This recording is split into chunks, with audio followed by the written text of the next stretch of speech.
지난주에 우리가 첫째 날 빛이 있으라라고 하신 그 명하신 사건에 대해서 우리가 지극히 일부를 알아보았습니다. 빛이 있으라라는 말이 너무나 함축적인 말이라서 그것을 제가 다 설명드릴 수가 없습니다. 빛이라는 말씀의 가장 중요한 핵심은 무엇인가 하면 예수 그리스도입니다. 예수님께서 참 빛으로 이 땅에 오셨고 그 목적은 우리에게 생명을 주시기 위한 것이었습니다. 어떻게 하면 제가 이 창세기 1장을 쉽게 설명할 수 있을까 참 많이 고민이 됩니다. 너무 형이 상학적인 하나님의 상징이나 비유만으로 제가 설명할 수도 없습니다. 왜냐하면 천지창조는 실제이기 때문에, 실제로 일어난 일이기 때문에 그렇습니다. 비유와 상징으로 모든 것을 다 말하면 실제가 아닌 것처럼 폄하가 될 수가 있기 때문에 제가 두려운 생각이 들고, 또 너무 형이 하학적인 설명만으로 하기도 힘듭니다. 그러면 말씀이 아니고 역사책이 되고 과학책이 돼버리기 때문에 그렇습니다. 그래서 적절하게 균형을 맞추는 것이 중요한 것 같은데 그 일이 쉽지가 않습니다. 제가 이제 중학생일 때 은사 목사님이 계시는데, 그때는 이제 전도사님이었죠. 이제 중등부 다니고 있을 때인데, 같이 이제 성경 공부를 하면서 제가 이제 질문을 하기 시작했습니다. 창세기에 대해서 질문을 하기 시작했습니다. 창세기 1장만 해도 얼마나 많은 질문이 쏟아질 수가 있겠습니까? 목사님이 참 좋으신 분이었는데 지금 이제 은퇴하셔서 남해에서 이제 은퇴 그냥 머물러 계십니다.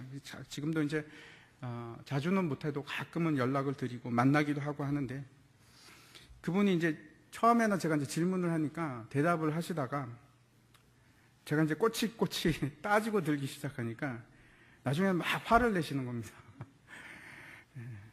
첫째 날에 해도 달도 없는데 빛은 도대체 뭡니까? 이게 말이 됩니까? 부터 시작해서 셋째 날에 식물이 있는데 해가 없는데 어떻게 식물이 있을 수 있습니까? 창세기 1장을 보면 참 우리의 상식적으로 생각할 수 없는 여러 가지 일들이 있기 때문에 질문을 할 수밖에 없습니다. 그랬더니 이제 화를 내시기 시작해서 나중에는 이제 이 버르장이 없고 믿음 없는 놈 같은 이런 이제 투로 막 화를 내시는 겁니다. 그래서 그 이후로는 다시는 제가 목회자한테 창세기에 대해서 물어본 적이 없습니다. 제가 다시 혹시나 해서 말씀을 드리는데, 창세기는 과학이나 우주에 관한 그런 책이 아닙니다. 그 방법론에 대해서 말씀하는 것이 아니고, 제가 당시에는 그런 사실을 몰랐습니다. 인간이 알 수 있는 그 알량한 지식, 아주 얇은 지식으로 하나님의 이 거대한 창조 역사, 장엄한 일을 그 잣대로, 그 과학적인 잣대로 된다는 것이 얼마나 우스운 일이겠습니까? 최근에 와서야 제가 이제 이 일을 어렴풋이 깨닫게 되었습니다. 참 가소롭구나. 성경은 처음부터 끝까지 오직 예수님에 관한 책입니다. 요한복음 5장 39절에 다시 한번 보겠습니다. 한번 보여주시기 바랍니다. 같이 한번 읽어보겠습니다. 시작. 너희가 성경에서 영생을 얻을 줄 생각하고 성경을 연구하거니와 이 성경이 곧 내게 대하여 증언하는 것입니다. 성경은 예수님을 증언하는 책입니다. 그래서 창세기도 마찬가지입니다. 우리가 읽고 또 배우고 하면서 여러분 항상 새로운 것을 얻을 수가 있습니다. 전에 알지 못하는 것을 또 배우게 됩니다. 그것이 성경입니다. 먼저 첫째 날에 빛이 있으라 하는 것에 대해서 우리가 조금만 짚고 넘어갔으면 하는 것이 있습니다. 이제 제가 형이 하학적으로 좀 접근을 하려고 합니다. 이해해 주시기 바랍니다. 우리가 이제 살고 있는 이 우주는 시간과 공간, 시공간으로 이루어져 있습니다. 우리가 생각하기를 흔히 생각할 때 시간하고 공간하고는 전혀 다른 것이야 라고 생각을 할 수 있는데 그렇지 않습니다. 과학적으로 또 수학적으로 같은 종류입니다.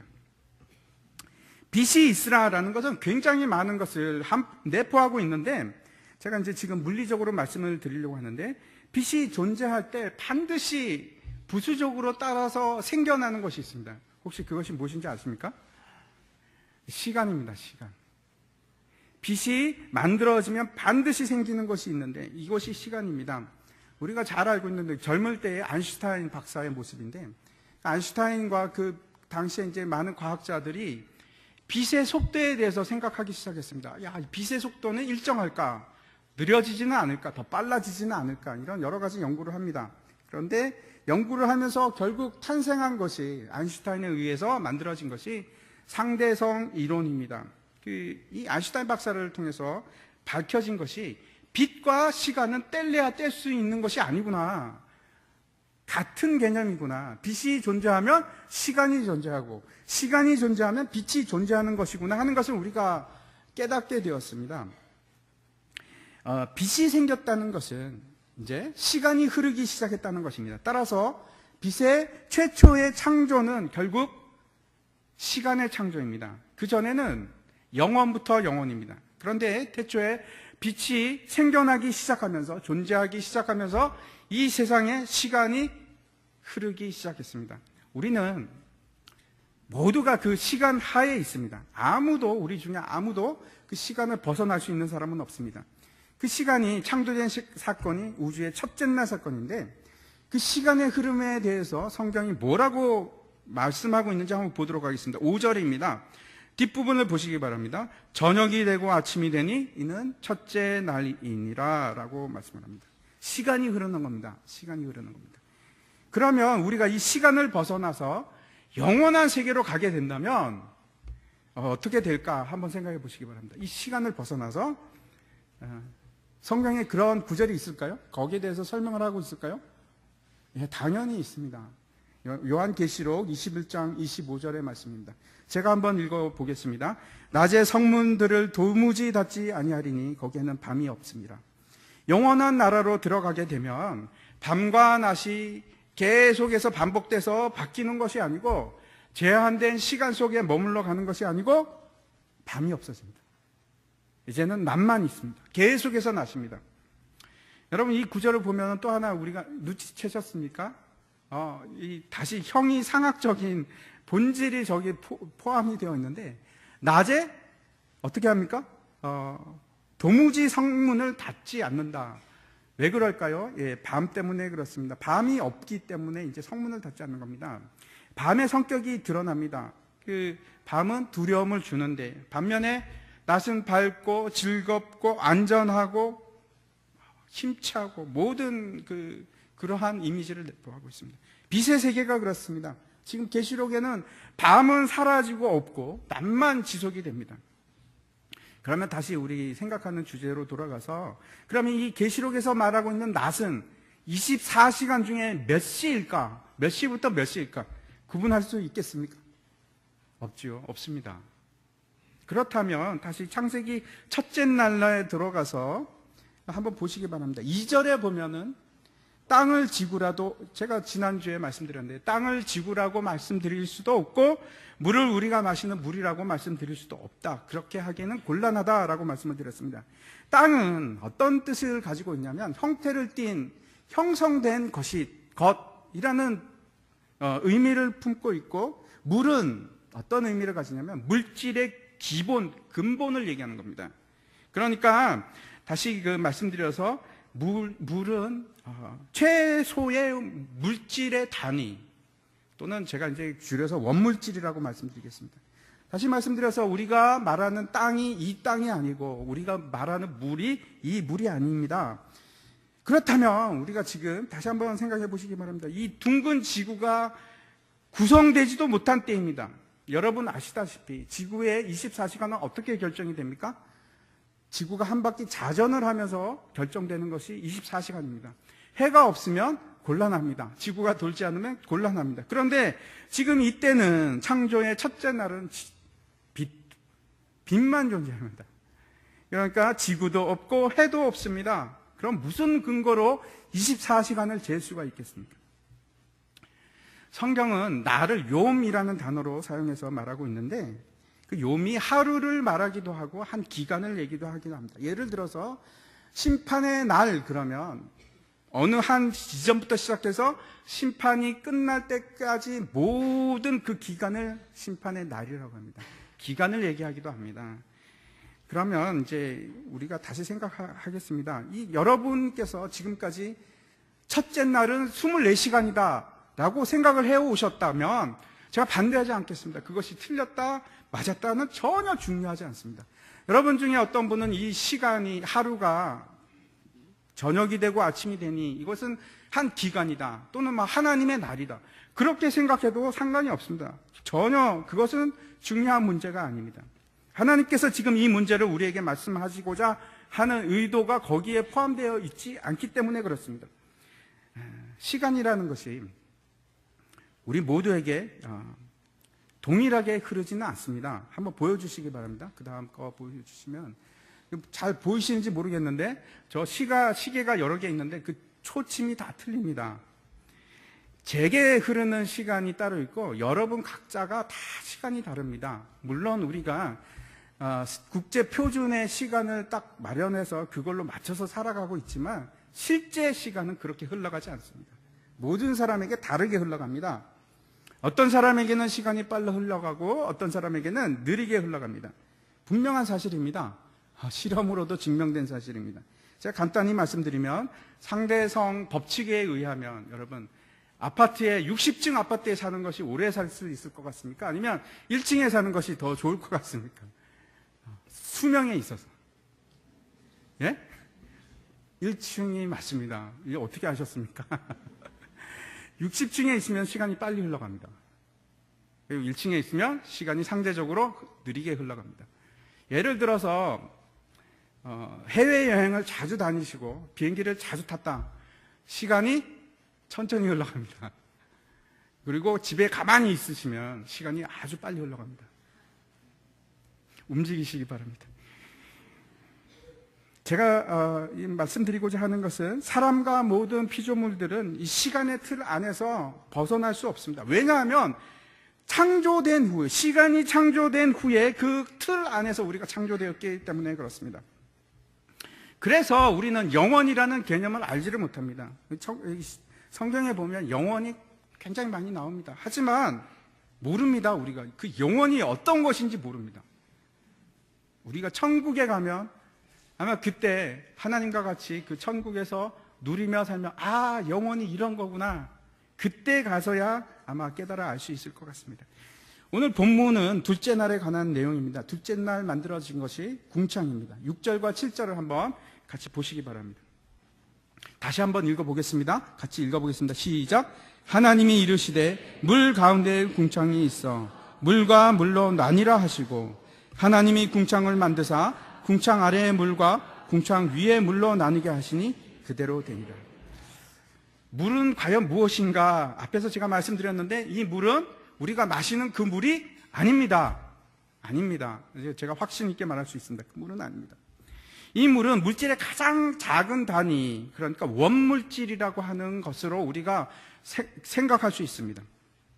형태를 띠지 않고 마치 흐르는 액체와 같은 그러한 상태인데 하나님께서 그 물과 그 원물질과 원물질이 나뉘라고 말씀하시는 겁니다. 이게 도대체 무슨 말인가?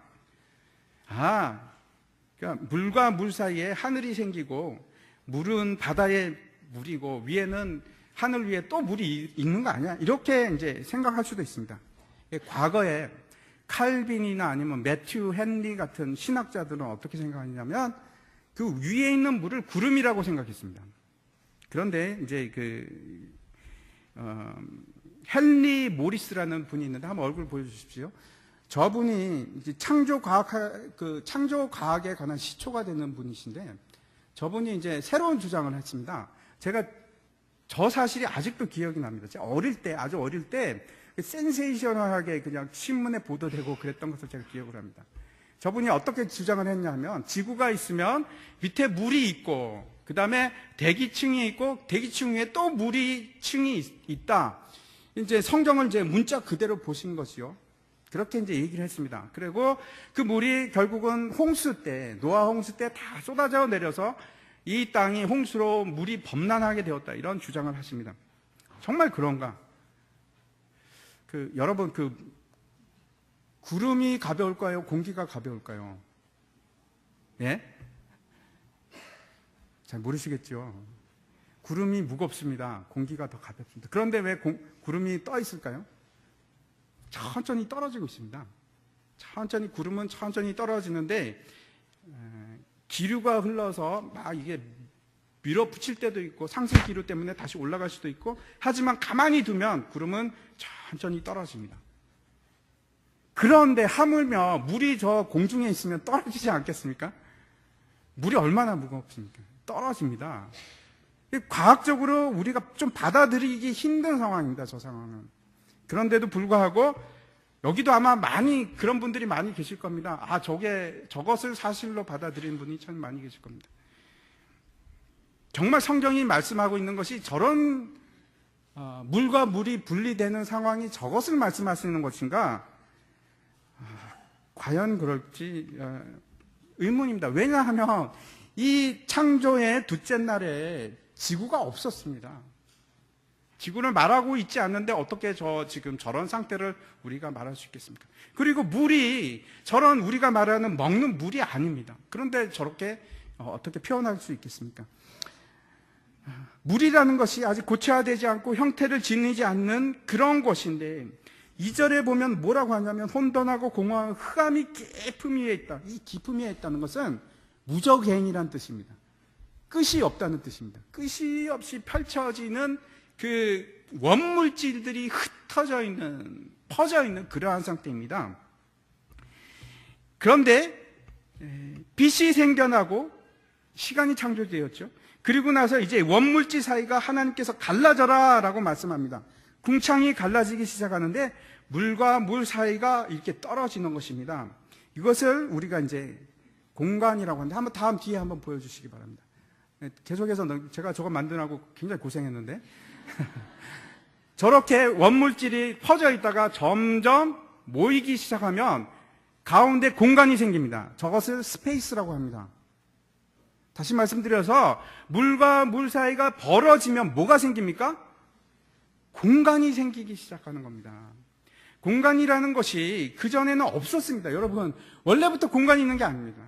전혀 없었다가 원래부터 시간이 있는 것이 아니고 시간이 창조되었고 그 다음에 공간이 창조되는데 이제는 가로와 세로와 높이가 생기기 시작합니다. 이제는 보이기 시작합니다. 그전에는 비가시적이었는데 이제 가시적인 보이는 세계가 시작된 것입니다. 한번 그 다음 장 넘겨주십시오. 그래서 공간이 이렇게 물과 물이 벌어지면서 가운데 궁창이 생긴 겁니다. 하늘이 생긴 겁니다. 그것을 스페이스라고 합니다. 이해가 가십니까? 그 다음 장을 한번 넘겨주시기 바랍니다. 9절에 가면은 이제 물이 인력에 의해서 서로 끌어다니지 않습니까? 모이기 시작하는데 어떤 형태를 이루기 시작하는지 한번 보시기 바랍니다. 이제 진짜 우리가 볼 수 있는 물질이 드러나기 시작합니다. 9절에서 이렇게 되어 있습니다. 하나님이 이르시되 천하의 물이 한 곳으로 모이고 물이 묻이 드러나라 하시니 그대로 되리라. 묻이 드러난다는 것은 무슨 뜻이냐면 디디고 설 수 있는 마른 땅을 의미합니다. 다시 말씀드려서 형태가 없는 것이 아니고 이제 형태가 생기기 시작합니다. 형태가 어떻게 해서 생길 수가 있습니까? 공간이 존재하기 때문에. 공간이 없으면 형태도 없고 우리가 볼 수도 없습니다. 그런데 이제 보이기 시작하는 겁니다. 그리고 우리가 그 안에 존재할 수 있는 우주라는 것이 생겨났습니다. 우주를 스페이스라고 하지 않습니까? 똑같습니다. 우주가 창조된 것입니다. 다음 장 한번 보여주십니다. 그것이 물과 물이 분리되어서 멀어지면서 모이기 시작하는 것이 그것이 바로 가시적인 우주입니다. 제가 이제 신학교 다닐 때 김성수 교수님이라는 분이 계십니다. 이분이 이제 서울대 물리학과를 나오셔가지고 물리를 너무 잘하시는 분입니다. 그런데 이제 신학을 하셨죠. 이분의 특징을 한마디로 말씀드리면 공부를 너무너무 잘하시는 분입니다. 문제가 있습니다. 왜냐하면 본인이 공부를 너무 잘하기 때문에 공부를 못하는 사람을 이해를 못합니다. 그래서 왜 공부를 못하지? 정말 이해를 못하십니다. 그래서 그 수업을 듣는 사람들은 항상 고생합니다. 공부를 못하면 이해를 못하시니까 그 교수님이. 아무튼 제가 그분에게 창세기를 배웠는데 지금 이 설명을 제가 그때 들었습니다. 그때 제가 몸에 막 전기가 흐르는 전율을 느끼게 됐습니다. 왜냐하면 내가 그렇게 지금 몰랐던 그 창세기 1장으로 과학적으로 이해가 되기 시작합니다. 이 말이 그 말이구나. 물과 물이 나누는 것이 바로 이 말이구나. 묻이 드러나는 것이 바로 이 말이구나. 이제 이해가 되는 겁니다. 이제 둘째 날이 끝나고 셋째 날에 넘어가면서 그 하나님이 이제 카메라로 우주를 다 보여주시다가 광각 렌즈로 보여주시다가 셋째 날이 되면 지구로 줌인을 합니다. 쫙 지구를 비추기 시작합니다. 그러면서 모든 관심이 이제 셋째 날이 되면 지구가 됩니다. 그래서 거기에서 이제 풀이 나고 넷째 날이 되면 태양과 발광체들이 생겨나고 그 다음에 이제 계속 이어지는데 동물들이 생기고 하는데 이것도 너무 과학적입니다. 빛이 내는, 여러분 어떻게 생각하십니까? 태양이 먼저 만들어졌을 것 같습니까? 아니면 지구가 먼저 만들어졌을 것 같습니까? 과학적으로 지구가 먼저 만들어지는 것이 아주 타당합니다. 왜냐하면 물질이 서로 끌어다녀서 모이기 시작해서 점점 커집니다. 그러면 이제 주위에 공간이 생기게 되죠. 공간이 되면서 이제 점점 커지는데 지구도 만들어지고 행성들이 만들어집니다. 그런데 이것들이 점점 더 커지기 시작하면 그 중력을 이기지 못해서 안에서 산소 융합, 핵 융합이, 수소 융합이 일어나게 됩니다. 그래서 폭발하죠. 지속적으로 폭발하게 됩니다. 그것이 빛을 내는 태양입니다. 당연히 태양은 지구보다 늦게 생길 수밖에 없습니다. 그것이 과학적입니다. 제가 지금까지 형이 화학적인 설명을 드렸는데 다시 돌아가서 정말 하나님께서 이런 지식들을 주시기 위해서 창세기를 우리에게 기록해 주셨나? 그렇지 않습니다. 하나님께서 지금 말씀드리는 것이 그렇다고 해서 이 앞에 말씀드리는 것이 비과학적인가? 아니요. 너무나 과학적인 것입니다. 지금까지 인간들이 쌓아온 과학이 있습니다. 아주 보잘것없는 과학인데 그 과학으로 지금 비교해서 봐도 전혀 모순이 생기지 않습니다. 창세기 1장은.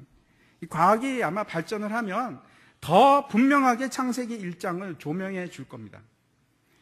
다시 6절로 돌아가서 우리 이제 형이 상학적으로 생각해 보겠습니다. 1절 6절을 다시 한번 우리가 읽어보겠습니다. 시작. 하나님이 이르시되 물 가운데 궁창이 있어 물과 물로 나뉘라 하시고, 여기서 우리가 관심 있게 보아야 할 단어가 있습니다. 궁창입니다. 여러분 궁창이 무슨 뜻인지 아십니까?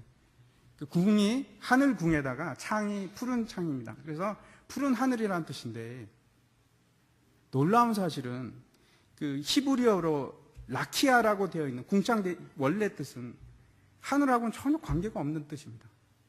근데 왜 제가 너무 이상했습니다. 왜 저걸 궁창이라고 번역을 했을까? 아마 뒤에 하나님께서 궁창을 하늘이라고 부르셨기 때문에 그냥 하늘의 다른 말, 궁창이라는 걸 하나 만들어서 궁창이라고 하자 이렇게 번역을 했는지도 모르겠습니다. 그런데 이제 영어로는 퍼머넌트라는 말인데 이것이 훨씬 더 궁창의 라키아에 가까운 말입니다. 라키아가 무슨 뜻인지 잘 들어보시기 바랍니다. 라키아는 두들겨서 펴서 넓게 핀다는 뜻입니다. 두들겨서 펴서. 뭘 두드리겠습니까? 금속입니다. 금이나 은이나 놋과 같은 금속을 두드려서 넓게 펴서 뭘 싸는 것을 말합니다. 그것이 라카입니다. 라키아. 하나님께서 왜 이런 단어를 여기다 쓰셨을까? 궁금하지 않으십니까? 두들겨서 펴는 일이 구약 성경에서 아주 지속적으로 많이 나오는 것이 있습니다. 어디라고 생각하십니까? 출애굽기입니다.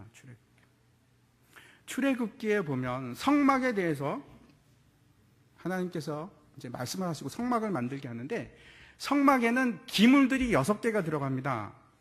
그 6개의 기물들은 모두 금이나 은이나 놋을 쳐서 펴서 만드는 겁니다. 절대 부어서 만들지 않습니다. 펴서 만듭니다. 그 6개의 그 기물들이 있는데 그 중에 하나가 물두멍입니다. 한번 보여주시기 바랍니다. 저 물두멍을 보십시오. 어떤 거냐 하면 놋을 쳐서 락화를 해서 늘려가지고 쫙 펴서 담는 그릇을 만듭니다. 그리고 거기에 물을 담습니다. 여기 하나님이 물 가운데 궁창이 있어 물과 물로 나뉘기가 똑같은 말입니다. 똑같은 말입니다. 성막에는 6개의 기물이 있는데 참으로 놀라운 것은 그 모든 6개의 기물들이 창조의 하루하루와 정확하게 일치를 합니다. 그걸 이제 앞으로 하나씩 우리가 배워갈 텐데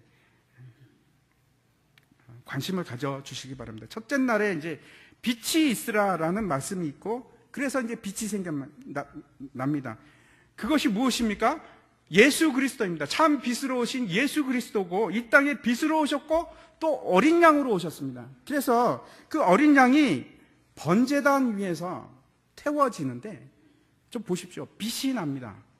그런데 그 뜰에서 저 번제단이 두 가지가 있습니다. 뜰에는 번제단과 물두멍 두 가지가 있는데, 그 앞에서 번제단에서 불이 타오르면서 빛을 내는데, 저 뜰이 의미하는 것이 있습니다. 이방인의 뜰, 여인의 뜰, 모든 세상을 의미합니다. 번제단에서 예수 그리스도가 어린 양으로 태워지면서 빛이 나기 시작합니다. 제사장이 거기서 어린 양을 태우고 그 다음에 이제 하는 일이 있습니다. 물두멍으로 가서 뭘 할까요? 예, 손을 씻습니다. 왜 손을 씻느냐 하면 정결케 하기 위해서, 자기의 모든 더러움을 씻어내기 위해서 손을 씻습니다. 그것이 신학적인 의미가 있습니다. 신학적인 의미로 넘어가면 그것을 뭐라고 하느냐면 세례라고 합니다. 세례. 이것이 바로 창조 둘째 날에 있었던 사건입니다. 우리가 이제 지난주 창조 첫째 날에 대한 설명을 요한복음을 통해서 알아보았는데, 태초에 하나님이 천지를 창조하시니라, 그 다음 장 한번 보여주시기 바랍니다. 저 말씀을 요한이 어떻게 풀어 해석을 했는지 보면은, 태초에 말씀이 계시니라, 이 말씀이 하나님과 함께 계셨으니 이 말씀은 곧 하나님이시라 라고 이제 해석을 해줍니다. 그리고 두 번째로 보겠습니다. 창세기 1장 3절에 보면은 빛이 있으라 하는 말씀을 하시는데, 그것을 요한이 다시 풀어줍니다. 9절부터 12절까지 제가 한번 읽어보도록 하겠습니다. 참빛 곧 세상에 와서 각 사람에게 비추는 빛이 있었나니 그가 세상에 계셨으며 세상은 그로 말미암아 지은 바 되었으되 세상이 그를 알지 못하였고 자기 땅에 오매 자기 백성이 영접하지 아니하였으나 영접하는 자 곧 그 이름을 믿는 자에게는 하나님의 자녀가 되는 권세를 주셨습니다. 창조 첫째 날 그 빛은 예수 그리스도입니다. 그런데 이 예수 그리스도에 이어서 바로 등장하는 것이 물과 물이 나뉘는 둘째 날인데, 궁창에 의해서 나누어집니다. 요한복음에서 여러분 빛의 이 12절까지 빛의 얘기를 하다가 그 다음에 이어지는 사건이 어떤 것인지 혹시 기억이 나십니까? 세례입니다. 바로 예수님의 세례가 그 다음에 이어집니다. 세례요한이 예수님께 세례를 베풀면서 이렇게 얘기를 합니다. 나도 그를 알지 못하였으나 내가 와서 물로 세례를 베푸는 것은 그를 이스라엘에 나타내려 함이라 하니라. 예수님께서 세례를 받는 이유는 나타나게 하시려고 합니다. 물과 물 사이에 궁창을 두어서 나누게 하는 이유가 있습니다. 창세기에 우리 6절을 보면 1장 6절을 나누게 하는 이유가 있는데 7절에 그 이유가 나옵니다. 뭐라고 하십니까? 6절 끝에 보면 나뉘라고 하고 분리시키는 것입니다. 그렇죠. 난이라는 것이 분리시킨다는 의미인데, 성경에 있어서 분리라는 단어는 언제나 한 가지 뜻을 얘기합니다. 언제나 똑같습니다. 분리는 거룩함입니다. 하나님께서 이스라엘 백성들을 거룩하게 하시기 위해서 이방인들과 분리를 시키십니다. 거룩하다는 말이 카도시 또는 카다시라는 말인데, 이 카다시라는 뜻의 의미가 똑같습니다. 분리하다입니다. 분리하다라고도 쓰고 거룩하다라고도 씁니다. 마가복음에서 예수님께서 이제 세례를 받으실 때 마치 물과 물이 갈라지듯이 하늘이 갈라지는 사건을 기록하고 있는데, 제가 한번 읽어보겠습니다. 곧 물에서 올라오실 새 하늘이 갈라짐과 성령이 비둘기같이 자기에게 내려오심을 보시더니, 하늘이 갈라졌다는 것은 거룩함의 최고조입니다. 샤마임이 갈라진 겁니다. 또 한 가지 물이 갈라진 사건을 통해서 우리가 기억나는 큰 사건이 하나 있습니다. 여러분 다 아시죠? 물이 언제 갈라졌습니까? 홍해에서 갈라졌습니다. 이스라엘 백성들이 출애굽할 때 홍해에서 갈라진 사건입니다. 하나님께서 그 홍해를 갈라지게 하시는데 그 물이 벽처럼 서게 됩니다. 그리고 이제 이스라엘 백성이 가운데로 흘러가는데 뭐라고 기록을 하냐면 그 땅이 마른 땅이 드러났다고 합니다. 젖은 땅이 아니고 마른 땅입니다. 이거는 나중에 다시 한번 제가 말씀을 드리겠는데, 재미있는 것은 이 애굽의 군대가 홍해를 따라갑니다. 그렇죠? 홍해를 지나가서 이제 따라가려고 쫓아갑니다. 따라갈 때 물이 그들을 덮어버립니다. 물이 그들을 덮어버리는데 모세가 이 사건을 이제 시로 찬양을 하는데 거기서 뭐라고 하냐면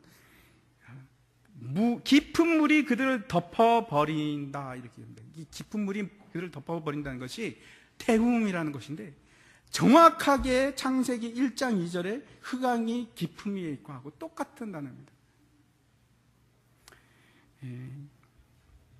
고린도전서에서는 이 홍해 사건을 뭐라고 얘기하냐면 세례라고 합니다. 세례.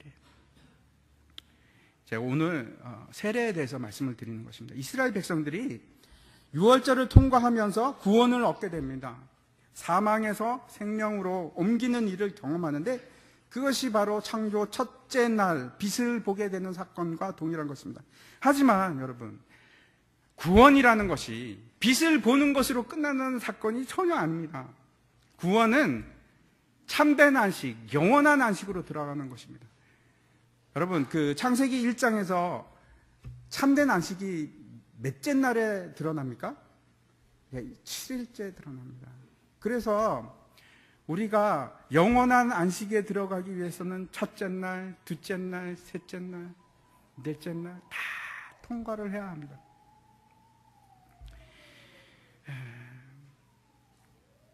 이스라엘 백성들이 홍해를 건너면서 세례를 받았는데 우리도 마찬가지입니다. 우리가 예수 그리스도를 통해서 새 생명을 얻게 되었지만 결코 그것이 구원의 완성은 아니고 그 다음 세례를 받아야 합니다. 그 세례라는 것이, 제가 말씀드리는 세례라는 것이 의식을 말하는 것이 아닙니다. 여기 계신 대부분의 사람들이 세례를 받은 것 같습니다. 그런데 그 세례식도 중요합니다. 그 세례의 의미는 어떤 것인가 하면 교회와 성도 앞에서 내가 신앙을 고백하는 것입니다. 증인들 앞에서 내가 예수 그리스도를 나의 주님으로 모십니다. 내가 예수 그리스도를 의지합니다. 하는 고백을 하는 것이 세례식입니다.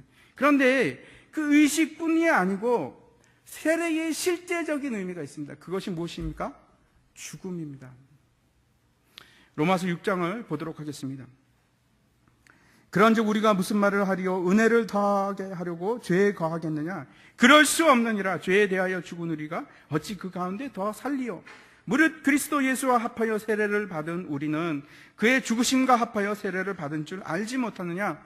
그러므로 우리가 그의 죽으심과 합하여 세례를 받음으로 그와 함께 장사되었나니 이는 아버지의 영광으로 말미암아 그리스도를 죽은 자 가운데서 살리심과 같이 우리로 또한 생명 가운데 행하게 하려 합니다.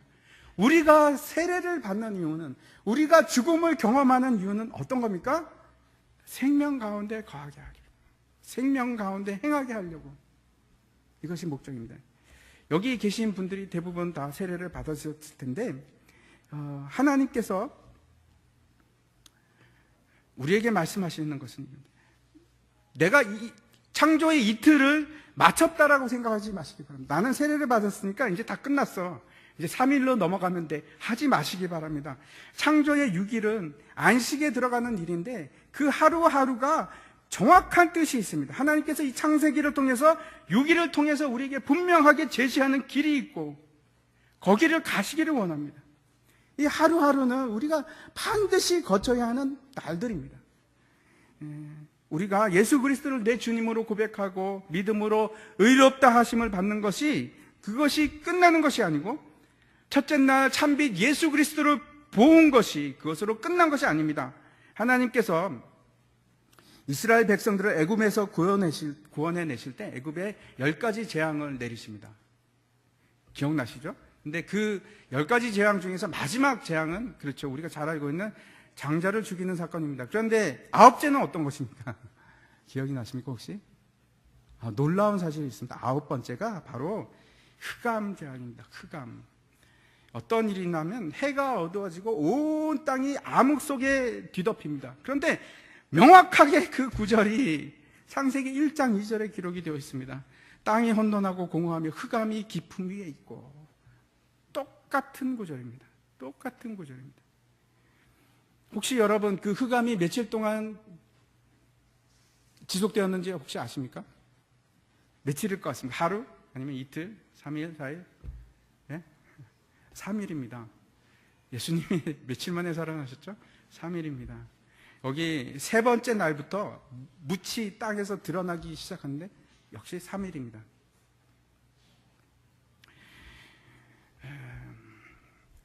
이스라엘 백성이 장자의 죽음의 재앙을 벗어나기 위해서 이제 흑암을 내렸지만 바로가 말을 듣지 않지 않습니까? 그래서 다시 10번째 재앙이 내려집니다. 모든 애굽의 장자들을 다 죽이는 재앙입니다. 그런데 너무나 중요한 것은 이스라엘 백성들이 이 재앙을 피하기 위해서는 문설주에 어린 양의 피를 바르기만 하면 됩니다. 그 사람이 잘났건 그 사람이 못났건 상관이 없습니다. 그 사람이 죄가 많건 죄가 없건, 심지어는 그 사람이 살인을 했건 살인을 안 했건 중요하지 않습니다. 문설주에 피를 바르느냐 안 바르느냐, 그것이 중요합니다. 만약에 피를 바르면 바르는 순간 뭐라고 하시냐면 의롭다. 법정 용어입니다. 땅땅땅. 재판장이 이렇게 얘기한 겁니다. 너는 이제 무죄다. 너는 이제 더 이상 죄인이 아니야. 해방. 내가 그 전에 어떤 자였던 건 아무런 상관이 없습니다. 내가 예수 그리스도의 피를, 예수 그리스도의 피가 나를 구원하여 주신다는 것을 믿고 고백하는 순간 땅땅땅 무죄. 법정 용어입니다. 여러분이 어떻게 느끼건 여러분이 어떻게 생각하건 그거는 아무런 상관이 없습니다. 그냥 무죄가 되는 겁니다.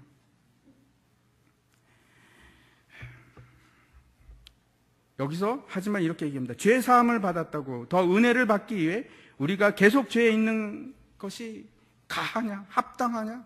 로마서 6장 2절에 이렇게 얘기합니다. 결코 그럴 수 없다. 우리가 죄에 대해서 죽었기 때문이다. 이렇게 얘기를 합니다. 세례를 받는다는 것은 결국 우리의 옛사람이 완전히 죽는 것을, 죽임을 당하는 것을 말합니다. 그렇다면 여러분 한번 생각해 보시기 바랍니다. 내 옛사람이 정말 죽었는지 나는 어떻게 알지? 내가 어떻게 인식할 수 있지? 도대체 어떻게 알 수 있을까? 그게 어떻게 아시는 줄 아십니까?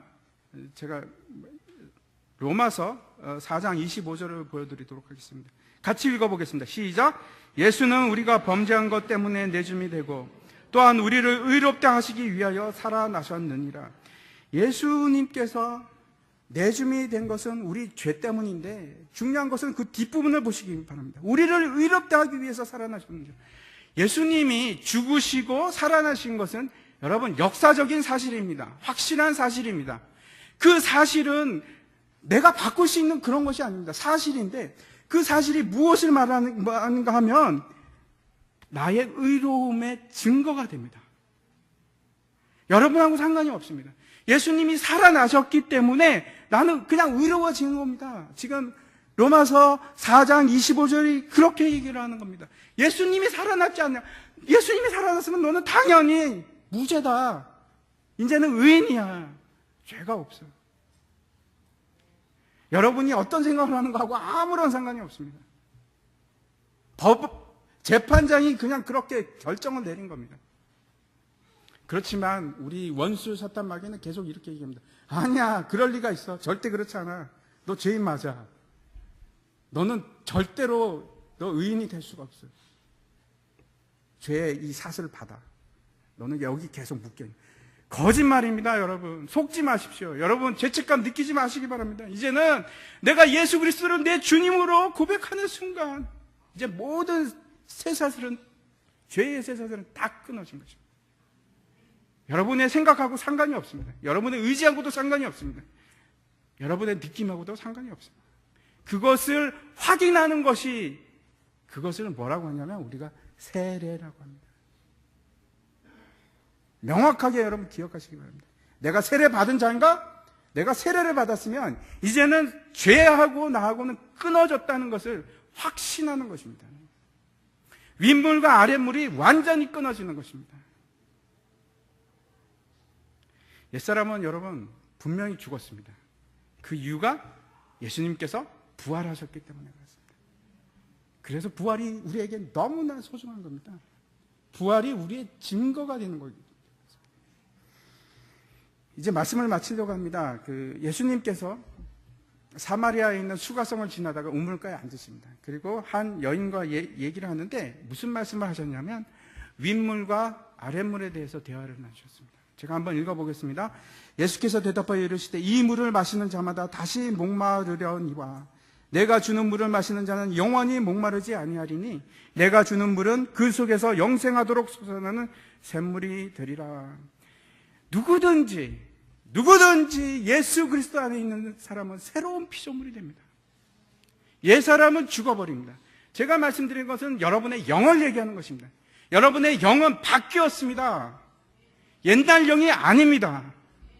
옛날 영은 예수 그리스도와 십자가와 함께 죽었습니다. 여러분 선포하시기 바랍니다. 이제 내가 사는 것은 내 새로운 영이 살아가는 것입니다. 하지만 문제는 우리가 옛날 육체를 그냥 입고 있습니다. 그래서 전쟁이 시작됩니다. 내 육체와 내 영이 끊임없이 싸웁니다. 끊임없이 싸웁니다. 여러분이 할 일이 있습니다. 그 육체를 죽여나가는 겁니다. 성령으로. 누구든지 그리스도 안에 있으면 새로운 피조물이라.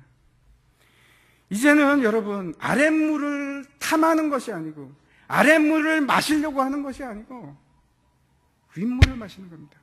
아랫물은 여러분 마시고 마셔도 또 갈증입니다. 여러분 세상의 것으로 채워보십시오. 목마르고 또 목마르고 올라가도 또 올라가야 되고 끝이 없습니다.